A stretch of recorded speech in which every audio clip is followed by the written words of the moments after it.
شوہر شادی کی رات طلاق دینے لگا تو میں اس کے قدموں میں بیٹھ گئی کہ مجھے نوکرانی بنا کر رکھ لو، بے شک میرا حق نہ دینا۔ اس نے کہا کہ ٹھیک ہے۔ اب وہ مجھ سے اپنے گھر کے سارے کام کرواتا اور دوسری عورت سے شادی کر لی۔ اس سے بہت زیادہ محبت کرتا اور مجھے دھتکار دیتا۔ لیکن ایک دن جب وہ اپنے میکے گئی تھی تو میرا شوہر میرے قدموں میں بیٹھ گیا، مجھ سے معافی مانگنے لگا۔ میں نے کہا کیا ہوا؟ تو اس نے مجھے موبائل پر کچھ دکھایا جسے دیکھ کر میری جان نکل گئی۔ محترم ناظرین، السلام علیکم ورحمۃ اللہ وبرکاتہ۔ میرا نام ماریہ ہے۔ میری زندگی میں اپنا کہنے والا کوئی نہیں تھا۔ بچپن ہی میں میرے ماں باپ اس دنیا سے چلے گئے تھے۔ اس کے بعد کبھی ایک رشتہ دار کے گھر رہی، کبھی دوسرے کے گھر۔ ہر کوئی مجھے چند دن اپنے پاس رکھ لیتا، پھر کسی نہ کسی بہانے مجھے آگے بھیج دیتا۔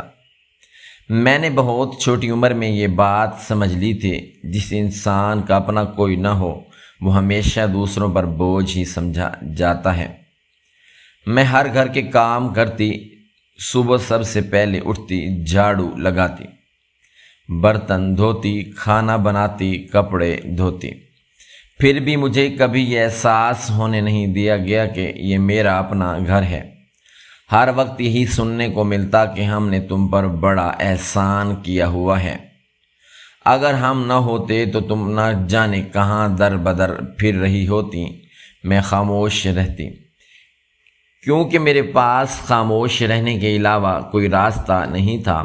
ہمارے خاندان میں میرا ایک کزن تھا جس کا نام جمشید تھا۔ وہ دوسرے شہر میں ملازمت کرتا تھا۔ اس کی زندگی اپنی ماں کے گرد گھومتی تھی، مگر پھر ایک دن اس کی ماں بھی اس دنیا سے چلی گئی۔ جنازہ ہوا، تعزیت کرنے والے آئے۔ چند دن تک گھر لوگوں سے بھرا رہا، پھر آہستہ آہستہ سب اپنے گھروں کو لوٹ گئے۔ وہ بڑا سا گھر اچانک ویران ہو گیا۔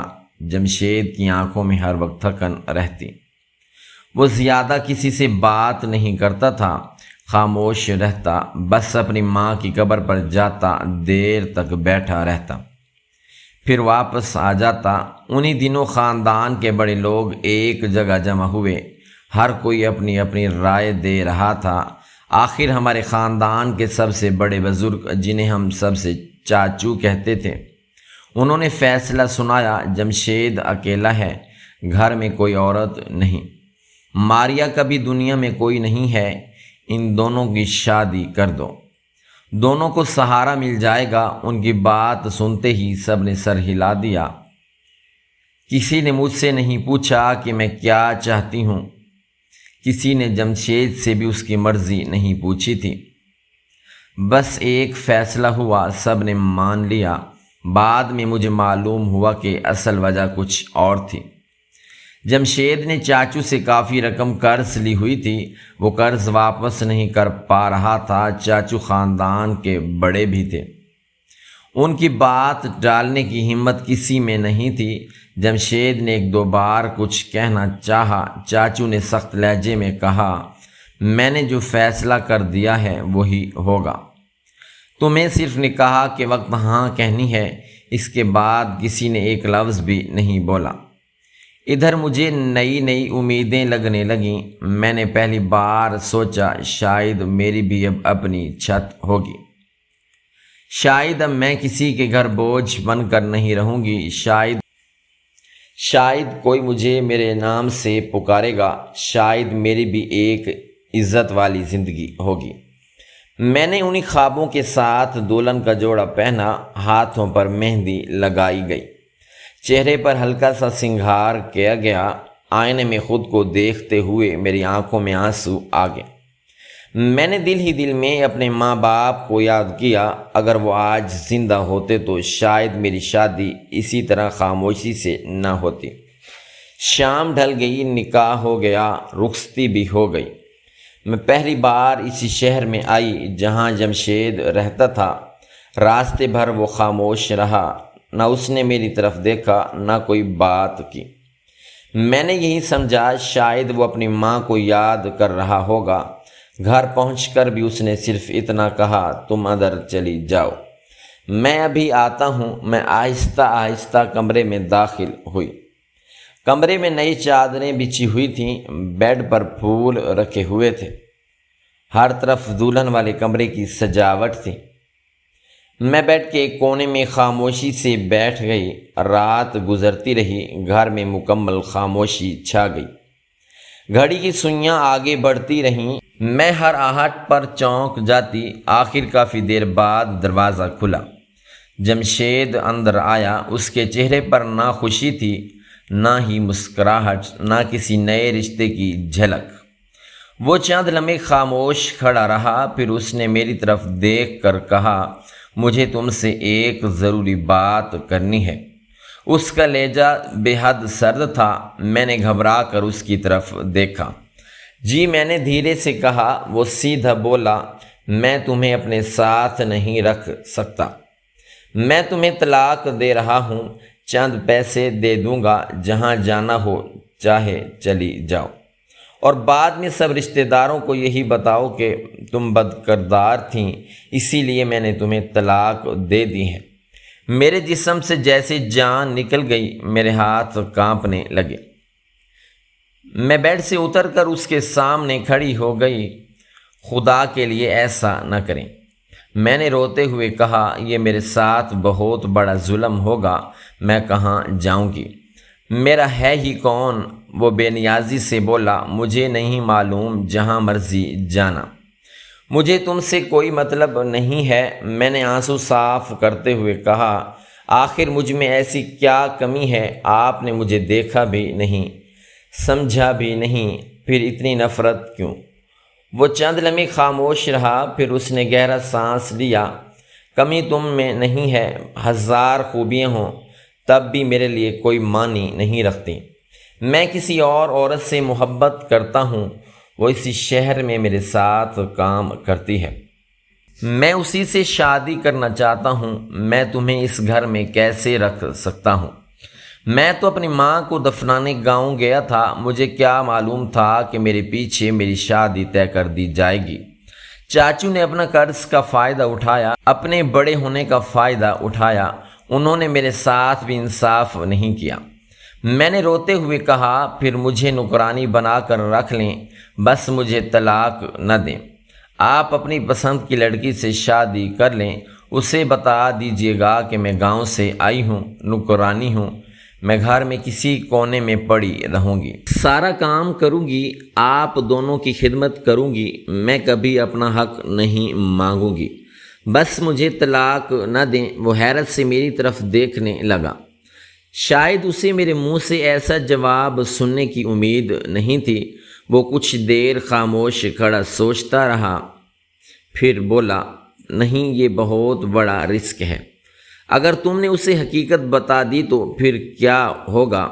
میں فوراً اس کے قریب آ گئی، میں نہیں بتاؤں گی، میں وعدہ کرتی ہوں، اپنی مری ہوئی ماں کی قسم کھا کر کہتی ہوں، میں زندگی بھر خاموش رہوں گی، آپ بس مجھے اس گھر سے نہ نکالیں، مجھے طلاق نہ دیں۔ وہ کافی دیر تک سوچتا رہا۔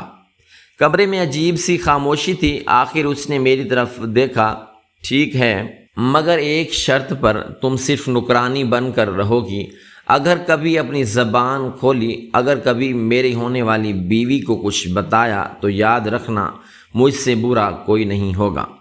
میں نے فوراً سر جھکا دیا، مجھے منظور ہے۔ میں نے روتے ہوئے کہا، شاید اسے یقین ہو گیا تھا کہ طلاق کے خوف کی وجہ سے میں کبھی حقیقت کسی کو نہیں بتاؤں گی، اسی لیے اس نے مجھے گھر میں رہنے دیا، مگر بیوی کی حیثیت سے نہیں، ایک نوکرانی کی حیثیت سے۔ چند ہی دن بعد اس نے اپنی پسند کی لڑکی سے شادی کی تیاریاں شروع کر دیں۔ وہ بازار سے سامان لانے کی فہرست میرے ہاتھ میں دیتا، میں بازار جاتی، لباس پسند کرتی، زیورات سنبھالتی، مہمانوں کے لیے انتظام کرتی، گھر سجاتی، ہر چیز اپنے ہاتھوں سے تیار کرتی۔ لوگ سمجھتے تھے کہ میں نوکرانی ہوں، کوئی نہیں جانتا تھا کہ جس عورت کے لیے میں یہ سب کر رہی ہوں وہ دراصل میری ہی جگہ لینے آ رہی تھی۔ ہر گزرتا دن میرے دل پر ایک نیا زخم لگا رہا تھا۔ میں مسکراتے ہوئے سب کے سامنے کام کرتی تھی، مگر ہر رات اپنے کمرے کے ایک کونے میں بیٹھ کر اتنا روتی تھی کہ میری آنکھیں سوج جاتی تھیں۔ وہ میری زندگی کا ایسا امتحان تھا جس کی تکلیف صرف میں جانتی تھی۔ پھر وہ دن بھی آ گیا جس کا تصور ہی میرے لیے کسی قیامت سے کم نہیں تھا۔ صبح سے ہی گھر میں چہل پہل شروع ہو گئی تھی۔ دروازے پر روشنیوں کی سجاوٹ جاری تھی، باورچی خانے میں کھانے تیار ہو رہے تھے، مہمانوں کی آمد و رفت جاری تھی، ہر طرف خوشیوں کا ماحول تھا۔ مگر اس پورے گھر میں ایک انسان ایسا بھی تھا جس کے دل میں ہر گزرتے لمحے کے ساتھ درد بڑھتا جا رہا تھا۔ وہ میں تھی۔ ہر کام میرے ہاتھ سے کروایا جا رہا تھا۔ میں کبھی باورچی خانے میں کھڑی سالن چکھ رہی تھی، کبھی پلیٹیں سجا رہی تھی، کبھی مہمانوں کے لیے شربت بنا رہی تھی، کبھی کمرے میں جا کر نئی چادریں بچھا رہی تھی۔ سب لوگ مجھے ایک عام نوکرانی سمجھ رہے تھے۔ کسی کو کیا معلوم تھا کہ جس دلہن کے استقبال کی تیاریوں میں لگی ہوئی ہوں، وہ دراصل میری ہی سوتن بن کر اس گھر میں آنے والی ہے۔ گھر روشنیوں سے جگمگا اٹھا۔ تھوڑی دیر بعد گاڑی دروازے کے سامنے آ کر رکی۔ جمشید گاڑی سے اترا۔ اس کے ساتھ سرخ جوڑے میں ملبوس ایک خوبصورت لڑکی بیٹھی تھی۔ اس کا نام مریم تھا۔ اس کے چہرے پر نئی زندگی کی خوشی صاف دکھائی دے رہی تھی۔ وہ مسکرا رہی تھی۔ اسے کیا معلوم تھا جس گھر میں وہ دلہن بن کر آ رہی ہے، وہ ایک عورت پہلے ہی اپنے سارے خواب دفن کر چکی ہے۔ مجھے آواز دی گئی، پھولوں کی ٹوکری اٹھاؤ۔ میں خاموشی سے آگے بڑھی، میرے ہاتھ کانپ رہے تھے۔ میں نے ٹوکری سے پھول اٹھائے، پھر اپنے ہی شوہر اور اس نئی دلہن پر پھول نچھاور کرنے لگی۔ ہر پھول کے ساتھ ایسا محسوس ہوتا تھا جیسے میرے دل کا ایک ٹکڑا زمین پر گر رہا ہو۔ میں نے نظریں جھکا کر رکھی تھیں۔ اگر اس وقت کسی نے میری آنکھوں میں دیکھا ہوتا تو شاید وہ سمجھ جاتا ایک عورت اپنے ہی وجود کو دفن کر رہی ہے۔ مریم ہنستی ہوئی گھر کے اندر داخل ہوئی۔ سب اس کا استقبال کر رہے تھے۔ میں خاموشی سے پیچھے کھڑی تھی۔ کچھ دیر بعد مجھے حکم ملا کہ دلہن کا کمرہ تیار کر دو۔ میں اس کمرے میں داخل ہوئی جو حقیقت میں میرا کمرہ تھا۔ میں نے اپنے ہاتھوں سے نئی چادر بچھائی، پھول سجا دیے، خوشبو چھڑکی، ہر چیز ترتیب سے رکھی۔ یہ وہی بستر تھا جس پر کبھی میں نے دلہن بن کر اپنے شوہر کا انتظار کیا تھا۔ آج میں اسی بستر کو اپنی سوتن کے لیے سجا رہی تھی۔ کام مکمل ہوا تو میں چند لمحے وہیں کھڑی رہی، پھر خاموشی سے باہر نکل آئی۔ رات کے کھانے کا وقت ہوا۔ میں نے اپنے ہاتھوں سے کھانا بنایا، ہر سالن چکھا، ہر روٹی تازہ بنائی۔ پھر اپنی پلیٹ الگ رکھنے کی بجائے پہلے ان دونوں کے سامنے دسترخوان سجا دیا۔ وہ دونوں ساتھ بیٹھ کر کھانا کھاتے رہے، ایک دوسرے کو دیکھ کر مسکراتے رہے۔ میں ایک طرف کھڑی ان کی ضرورت کی ہر چیز پوری کرتی رہی۔ کھانا ختم ہوا تو جمشید نے میری طرف دیکھا، پھر دونوں ہنستے ہوئے اپنے کمرے کی طرف چلے گئے۔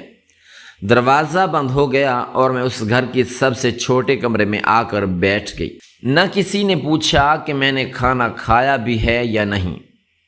میں خاموشی سے زمین پر بیٹھی رہی، پھر نہ جانے کب میری آنکھوں سے آنسو بہنا شروع ہو گئے۔ میں پوری رات روتی رہی۔ میں جانتی تھی کہ میرا اس شخص سے حقیقت میں کوئی ازدواجی تعلق نہیں تھا۔ اس نے مجھے کبھی بیوی مانا ہی نہیں تھا۔ پھر بھی حقیقت یہی ہے کہ دنیا کی کوئی بھی عورت اپنی سوتن کو آسانی سے برداشت نہیں کر سکتی، اور میری حالت تو اس سے بھی زیادہ تکلیف دہ تھی۔ میں نے خود اپنے ہاتھوں سے اپنی سوتن کا استقبال کیا تھا، خود اس کی سیج سجائی تھی، خود اس کے لیے کھانا بنایا تھا۔ یہ زخم شاید الفاظ میں کبھی بیان ہی نہیں ہو سکتا۔ مریم میرے بارے میں صرف اتنا جانتی تھی کہ میں گاؤں سے آئی ہوئی ایک نوکرانی ہوں۔ جمشید نے اسے یہی بتایا تھا، بلکہ ایک دن میں نے خود سنا جب وہ ہنستے ہوئے مریم سے کہہ رہا تھا، میں نے تمہیں منہ دکھائی میں نوکرانی دی ہے، اب تمہیں گھر کے کسی کام کی فکر نہیں کرنی پڑے گی۔ دونوں ہنسنے لگے۔ میں چند قدم دور کھڑی سب کچھ سن رہی تھی، مگر میرے ہونٹ خاموش تھے۔ شادی کے چند دن بعد ہی مریم نے مجھ پر حکم چلانا شروع کر دیا۔ صبح آنکھ کھلتے ہی آواز دیتی، چائے بنا دو، ناشتہ تیار کر دو، کپڑے استری کر دو، الماری صاف کر دو، کمرہ سمیٹ دو، فرش دھو دو۔ میں ایک کام ختم کرتی تو دوسرے کام سامنے آ جاتے۔ پھر ایک دن تو اس نے حد ہی کر دی۔ وہ صوفے پر آرام سے بیٹھی تھی، مجھے اپنے پاس بلایا، پھر کہنے لگی میرے پاؤں بہت درد کر رہے ہیں، ذرا دبا دو۔ میں خاموشی سے اس کے قدموں کے پاس بیٹھ گئی، آہستہ آہستہ اس کے پاؤں دبانے لگی۔ چند منٹ بعد وہ بولی اب میرے سر میں بھی تیل لگا دو۔ میں نے خاموشی سے تیل اٹھایا، اس کے بالوں میں لگانے لگی۔ وہ آنکھیں بند کر کے سکون سے بیٹھی تھی اور میں ہر لمحہ اپنے وجود کو مارتے ہوئے یہ سب کہہ رہی تھی۔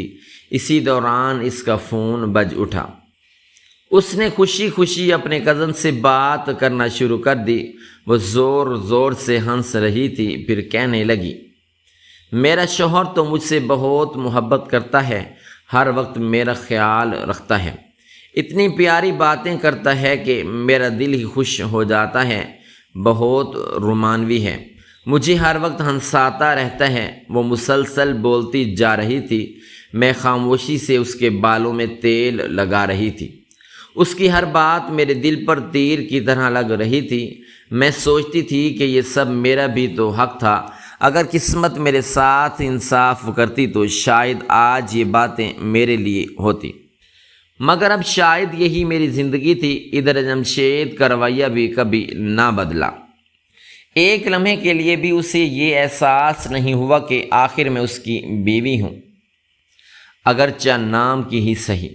کبھی اس نے میرے لیے کوئی کپڑا نہیں خریدا، کبھی عید پر ایک جوڑا تک نہیں دیا، کبھی میرے ہاتھ پر چند روپے نہیں رکھے، کبھی یہ نہیں پوچھا کہ مجھے کس چیز کی ضرورت ہے یا نہیں۔ اس کے لیے میری حیثیت صرف ایک مفت نوکرانی کی تھی۔ وہ دفتر چلا جاتا، میں پورا گھر سنبھالتی۔ وہ واپس گھر آتا، اگر مریم کے سامنے ذرا سی بھی کوئی بات ہو جاتی تو وہ مجھے ہی ڈانٹ دیتا، کبھی اونچی آواز میں بولتا، کبھی اس سب کے سامنے میری بےعزتی کر دیتا۔ پتہ نہیں اسے میرے صبر کا امتحان لینے میں کیا سکون ملتا تھا، اور میں ہر دن خود کو یہی سمجھاتی رہتی کہ شاید یہی میری قسمت ہے، شاید اللہ نے میرے لیے یہی زندگی لکھی ہے۔ اسی امید پر میں ہر نیا دن شروع کرتی، ہر نیا زخم سہتی اور خاموشی سے سب کچھ برداشت کرتی رہتی۔ اسی طرح دن گزرتے رہے، ایک دن دوسرے میں بدل گیا، ایک دن دوسرے میں بدلتا گیا، دوسرا تیسرے میں، پھر ہفتے مہینوں میں بدل گئے۔ میری زندگی میں کوئی نہیں خوشی نہیں آئی تھی، صرف کام بڑھتے گئے، ذمہ داریاں بڑھتی گئیں، جسم تھکتا گیا، دل ٹوٹتا گیا۔ صبح اندھیرا ہوتے ہی میری آنکھ کھل جاتی، سب سے پہلے پورا گھر صاف کرتی، پھر ناشتے کی تیاری کرتی، اس کے بعد کپڑے دھوتی، برتن صاف کرتی، دوپہر کا کھانا بناتی، شام کی چائے تیار کرتی، رات کا کھانا بناتی، برتن سمیٹتی، پھر اگلے دن کی تیاری کر کے سوتی۔ کئی دن ایسے گزرتے کہ مجھے 5 منٹ سکون سے بیٹھنے کا موقع بھی نہیں ملتا تھا۔ اتنی محنت نے میری صحت پر بھی اثر ڈالنا شروع کر دیا تھا، میرا چہرہ پہلے جیسا نہ رہا، آنکھوں کے نیچے سیاہ حلقے بن گئے، ہاتھ کی نرم جلد کھردری ہو گئی، ہتھیلیوں پر چھالے پڑ گئے، کھانا وقت پر نہ کھانے کی وجہ سے اکثر چکر آنے لگتے۔ ایک دن میں کچن میں کھڑی روٹیاں بنا رہی تھی کہ اچانک میری آنکھوں کے آگے اندھیرا سا چھا گیا۔ میں دیوار کا سہارا لے کر کھڑی ہو گئی۔ شاید مریم نے پہلی بار مجھے غور سے دیکھا تھا۔ وہ میرے پاس آ کر بولی تمہاری طبیعت ٹھیک نہیں لگ رہی۔ اس نے حیرت سے کہا۔ میں نے فوراً مسکرانے کی کوشش کی۔ نہیں بی بی جی، میں ٹھیک ہوں، میں نے دھیرے سے کہا۔ وہ کچھ دیر تک مجھے دیکھتی رہی، پھر پوچھنے لگی تمہارے ماں باپ نے تمہیں ایسے اکیلے مرد کے گھر کام کرنے کیسے بھیج دیا؟ اس نے تعجب سے کہا۔ یہ سوال سن کر میرے دل میں ایک ٹھیس سی اٹھی۔ میں نے نظریں جھکا لیں۔ میرے ماں باپ اس دنیا میں نہیں ہیں، میں نے آہستہ سے کہا۔ وہ چونک گئی۔ پھر بھی کسی نے تمہیں یہاں بھیج دیا ہے؟ اس نے دوبارہ پوچھا۔ میں نے وہی جھوٹ دہرایا جو مجھے سکھایا گیا تھا۔ نہیں، میں تو آپ کی شادی سے 1 ہفتہ پہلے آئی تھی۔ کہا گیا تھا کہ شادی کی تیاریاں ہیں، کام زیادہ ہوگا، اسی لیے مجھے بلا لیا گیا۔ اب آپ بھی تو اس گھر میں ہیں، میں نے خود کو سنبھالتے ہوئے کہا۔ وہ کچھ دیر خاموش رہی، پھر میرے چہرے کو غور سے دیکھتے ہوئے بولی۔ ایک بات کہوں، تم شکل سے نکرانی نہیں لگتی، تم میں کچھ الگ سی بات ہے، اس نے تجسس سے کہا۔ میرا دل ایک لمحے کے لیے زور سے دھڑکا۔ مجھے لگا شاید اسے کسی بات کا شک ہو گیا ہے۔ میں نے فوراً بات بدل دی۔ بس ایک گزارش ہے، مجھے یہاں سے مت نکلوائیے گا۔ میں کہاں جاؤں گی؟ میرے لیے دنیا میں کوئی جگہ نہیں ہے، میں نے بھرائی ہوئی آواز میں کہا۔ وہ ہلکا سا ہنس دی۔ ارے نہیں، میں تمہیں کیوں نکلواؤں گی؟ پھر میرے سارے کام کون کرے گا؟ اس نے بے فکری سے کہا۔ اس کی یہ بات سن کر میں بھی زبردستی مسکرا دی، مگر اندر سے میرا دل پھر ٹوٹ گیا۔ اس کے لیے میری حیثیت صرف ایک کام کرنے والی عورت کی تھی، بس اتنی ہی۔ ایسی بے شمار راتیں گزریں جب میں اتنی تھک جاتی کہ اپنے چھوٹے سے کمرے تک پہنچنا بھی مشکل لگتا تھا۔ میں بمشکل دروازہ بند کرتی، زمین پر بچھی چادر پر لیٹ جاتی۔ ٹانگوں میں ایسا درد ہوتا جیسے کسی نے ہڈیاں توڑ دی ہوں۔ کمر سیدھی نہیں ہوتی تھی، بازوؤں میں جان نہیں رہتی تھی۔ کئی مرتبہ آنکھوں سے آنسو خود بخود نکل آتے، مگر رونے کی بھی ہمت نہیں رہتی تھی۔ پتہ نہیں کب درد ہی میری عادت بن گیا تھا۔ ادھر جمشید اور مریم کی زندگی بالکل عام میاں بیوی کی طرح گزرنے لگی۔ شروع میں دونوں ہر وقت ایک دوسرے کے ساتھ رہتے، کبھی بازار چلے جاتے، کبھی فلم دیکھنے نکل جاتے، کبھی باہر کھانا کھاتے۔ گھر میں بھی ہر وقت ہنسی مذاق چلتا رہتا، ایک دوسرے کو چھیڑتے، باتوں پر ہنستے، چھوٹی چھوٹی خوشیاں مناتے۔ میں دور کھڑی صرف دیکھتی رہتی۔ پھر جیسے ہر شادی میں ہوتا، وقت کے ساتھ ان کی زندگی بھی معمول پر آنے لگی۔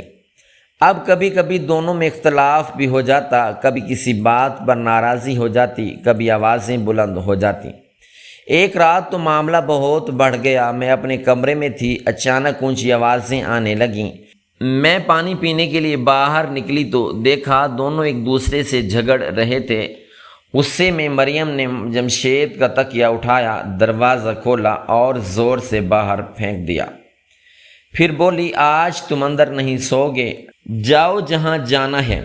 اس نے غصے سے کہا۔ جمشید چند لمحے خاموش کھڑا رہا، پھر اس کی نظر مجھ پر پڑی۔ میں پانی کا گلاس ہاتھ میں لیے کھڑی تھی۔ اس نے مجھے ایک عجیب سی نظر سے دیکھا، ایسی نظر جسے میں سمجھ نہ سکی، مگر اگلے ہی لمحے اس نے نظریں جھکا لیں، تکیہ اٹھایا اور ڈرائنگ روم کے صوفے پر جا کر لیٹ گیا۔ میں بھی خاموشی سے واپس اپنے کمرے میں آ گئی۔ میں نے محسوس کیا تھا کہ مریم اکثر جمشید سے بدتمیزی کر دیتی تھی، غصے میں اسے برا بھلا بھی کہہ دیتی تھی، کبھی اس کی بات کا جواب سخت لہجے میں دیتی، کبھی کئی گھنٹے اس سے بات تک نہ کرتی، مگر اس کے باوجود وہ اس سے محبت کرتا تھا۔ دوسری طرف میں تھی جو اس کے لیے ہر وقت کام کرتی تھی، جو شاید ایک بیوی کرتی ہے۔ صبح سب سے پہلے اس کا ناشتہ تیار کرتی، وقت پر چائے بناتی، اس کے کپڑے استری کرتی، دھلے ہوئے کپڑے الماری میں رکھتی، اس کے جوتے صاف کرتی، اس کا دفتر کا بیگ تیار کرتی۔ اگر رات کو وہ دیر سے آتا تو میں جاگتی رہتی، اس کے لیے کھانا گرم کرتی، پلیٹ لگا کر دیتی۔ وہ کھانا کھا لیتا، پلیٹ بھی میں ہی اٹھاتی، پھر برتن بھی میں ہی دھوتی۔ اگر اسے کسی چیز کی ضرورت ہوتی تو آواز مجھے ہی دیتا۔ مریم کبھی اس کے لیے رات کو جاگتی نہیں تھی، کبھی اس کا ناشتہ نہیں بناتی تھی، کبھی اس کے کپڑے نہیں دھوتی تھی۔ کبھی اس کے جوتے صاف نہیں کرتی تھی، مگر پھر بھی وہ اس کی بیوی تھی، اور میں سب کچھ کر کے بھی صرف ایک نوکرانی تھی۔ بس اسی طرح خاموشی کے ساتھ میری زندگی گزرتی جا رہی تھی۔ شاید میری قسمت بھی یہی تھی کہ میں دوسروں کے لیے جیتی رہوں اور اپنے حصے کی ہر خوشی کو خاموشی سے دفن کرتی رہوں۔ وقت گزرتا گیا، مگر ایک چیز مسلسل بدل رہی تھی۔ جمشید اور مریم کے درمیان جھگڑے دن بدن بڑھتے جا رہے تھے۔ پہلے صرف معمولی ناراضگی ہوتی تھی، پھر اونچی آوازیں آنے لگیں۔ اس کے بعد کئی دن دونوں ایک دوسرے سے بات تک نہیں کرتے تھے۔ میں ہمیشہ کی طرح خاموشی سے اپنے کام میں لگی رہتی۔ میں نہ کبھی ان کے معاملے میں بولتی، نہ کسی کی طرفداری کرتی۔ مجھے صرف اتنا معلوم تھا کہ میرا کام گھر سنبھالنا ہے۔ ایک صبح پھر ان دونوں کے درمیان بہت شدید جھگڑا ہوا۔ مریم غصے میں اپنے کپڑے الماری سے نکالنے لگی، بیگ میں رکھے چند ضروری چیزیں اٹھائیں، پھر جاتے جاتے جمشید کی طرف دیکھ کر بولی، میں اپنے امی ابو کے گھر جا رہی ہوں، مجھے لینے مت آنا، میں اب تمہارے ساتھ نہیں رہ سکتی۔ یہ کہہ کر وہ دروازہ زور سے بند کرتے ہوئے چلی گئی۔ گھر میں عجیب سی خاموشی پھیل گئی۔ جمشید کافی دیر تک وہیں کھڑا رہا، پھر خاموشی سے باہر نکل گیا۔ شام ہونے لگی۔ میں نے اس کے لیے کھانا تیار کر رکھا تھا، مگر وہ نہ آیا۔ کبھی دروازہ کھلتا، وہ اندر آتا، کچھ تلاش کرتا، پھر فوراً واپس چلا جاتا۔ کبھی آدھے گھنٹے بعد پھر آ جاتا، پھر کہیں نکل جاتا۔ اس کے چہرے سے صاف ظاہر ہو رہا تھا کہ وہ شدید پریشانی میں ہے۔ میں سمجھ گئی تھی کہ یا تو وہ مریم کو منانے کی کوشش کر رہا ہے، یا پھر کوئی ایسی بات ہو گئی ہے جس نے اس کی دنیا ہلا دی ہے۔ رات بہت گزر چکی تھی، گھر کے باہر مکمل خاموشی تھی۔ میں صوفے پر بیٹھی اس کا انتظار کرتے کرتے سو گئی۔ اچانک دروازہ کھلنے کی آواز سے میری آنکھ کھل گئی۔ جمشید آہستہ آہستہ اندر داخل ہوا۔ اس کا چہرہ بجھا ہوا تھا، آنکھیں سرخ تھیں۔ ایسا لگ رہا تھا جیسے کئی گھنٹوں سے روتا رہا ہو۔ میں فوراً کھڑی ہو گئی۔ میں نے نرمی سے کہا، کھانا گرم کر دوں۔ میں اپنی بات مکمل بھی نہ کر سکی تھی، وہ اچانک میرے سامنے گھٹنوں کے بل بیٹھ گیا۔ اس نے میرے دونوں قدم پکڑ لیے اور زاروں قطار رونے لگا۔ میں گھبرا گئی۔ میں نے فوراً اپنے پاؤں پیچھے کیے۔ یہ آپ کیا کر رہے ہیں؟ خدا کے لیے میرے پاؤں مت پکڑیے، مجھے گنہگار نہ کریں، میں نے پریشانی سے کہا۔ وہ مسلسل روئے جا رہا تھا۔ پھر اس نے رندی ہوئی آواز میں کہا، دیکھو، میں نے صرف تمہارے قدم پکڑے ہیں۔ تم فوراً کہنے لگیں کہ مجھے گنہگار نہ کرو، اور ایک وہ عورت تھی جس کے لیے میں نے تمہارا حق چھین لیا، تمہیں تمہاری جگہ نہ دی، تمہیں نوکرانی بنا کر رکھا، تمہیں ہر خوشی سے محروم رکھا، اس کے لیے اپنی محبت قربان کی، اپنی بیوی کو رلایا، اور آج میں اسے کسی دوسرے مرد کے ساتھ دیکھ کر آ رہا ہوں۔ میں سکتے میں آ گئی۔ وہ مسلسل بولتا جا رہا تھا۔ میں اسے منانے گیا تھا، مگر وہاں جا کر معلوم ہوا کہ وہ کسی اور کے ساتھ تھی۔ میں نے اپنی آنکھوں سے سب کچھ دیکھا، پھر اس کے گھر گیا، اس کے ماں باپ کے سامنے ساری حقیقت بتائی۔ وہ پھر بھی انکار کرتی رہی۔ تب میں نے وہ ویڈیو دکھائی جو میں نے خود بنائی تھی۔ اس کے بعد بھی اسے شرم نہ آئی۔ میں نے وہیں اس کے سامنے اسے طلاق دے دی۔ میں نے اس کے گھر والوں کو یہ بھی بتا دیا کہ تم میری بیوی نہیں ہو۔ میں نے اس کے گھر والوں کو یہ بھی بتا دیا کہ تم میری بیوی نہیں ہو۔ میری اصل بیوی تو ماریا ہے، جسے میں نے صرف اس عورت کی خاطر ذلیل کیا ہے، جسے میں نے ہر روز رلایا ہے، جسے میں نے کبھی اس کا حق نہیں دیا۔ یہ کہتے کہتے اس کی آواز ٹوٹ گئی۔ اس نے دوبارہ میرے ہاتھ پکڑ لیے۔ اگر ہو سکے تو مجھے معاف کر دو، اگر تم مجھے قبول کر سکتی ہو تو میرے ساتھ رہ جاؤ، اور اگر تم بھی جانا چاہتی ہو تو میں تمہیں بھی آزاد کر دوں گا۔ شاید یہی میری سزا ہے۔ میں نے زندگی کا سب سے بڑا ظلم تمہارے ساتھ کیا تھا۔ میں خاموشی سے اسے دیکھتی رہی۔ میرے دل میں نہ ہی نفرت تھی، نہ بدلہ لینے کی خواہش، بس ایک عجیب سا سکون تھا۔ میں نے آہستہ سے اس کے کندھے پر ہاتھ رکھا۔ جب میں آپ کے لیے اتنا کچھ برداشت کر سکتی ہوں تو آپ کو چھوڑ کر کیوں جاؤں گی؟ میں کہیں نہیں جاؤں گی، میں نے نرمی سے کہا۔ یہ سنتے ہی وہ بچوں کی طرح رونے لگا۔ وہ اٹھا، مجھے اپنے سینے سے لگا لیا اور دیر تک معافی مانگتا رہا۔ پھر اس نے کہا، آج سے تم میری ہی بیوی ہو، اور ایک بات مجھے زندگی نے بہت سخت طریقے سے سکھا دی ہے۔ مرد کو صرف ایک ہی مخلص عورت ملتی ہے، میری وہ مخلص عورت تم تھی، مگر میں تمہیں پہچان نہ سکا۔ میں جھوٹے حسن کے پیچھے بھاگتا رہا، اس نے مجھے دھوکہ دیا، میرے ساتھ بے وفائی کی، میرے پیسے کسی اور پر لٹاتی رہی۔ میں اسے کبھی معاف نہیں کروں گا۔